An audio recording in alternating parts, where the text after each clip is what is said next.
നമസ്കാരം. ധനമന്ത്രി നിർമ്മല സീതാരാമൻ ഇന്ന് പാർലമെന്റിൽ പൊതു ബജറ്റ് അവതരിപ്പിക്കും. നിർമ്മല സീതാരാമന്റെ 8ാമത്തെ ബജറ്റാണ്.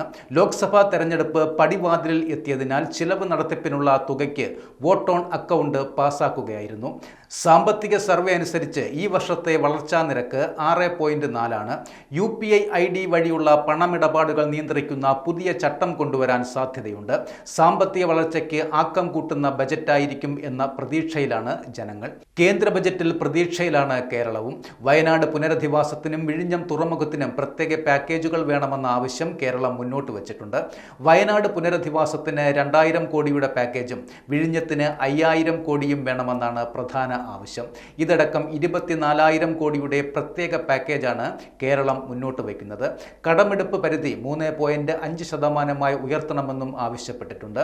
മനുഷ്യ മൃഗ സംഘർഷ മേഖലകളിൽ പ്രശ്നപരിഹാരത്തിന് 1000 കോടി, കാലാവസ്ഥാ വ്യതിയാനവുമായി ബന്ധപ്പെട്ട പദ്ധതികൾക്ക് 4500 കോടി. ഇങ്ങനെ പോകുന്നു കേരളത്തിൻ്റെ മറ്റ് ആവശ്യങ്ങൾ.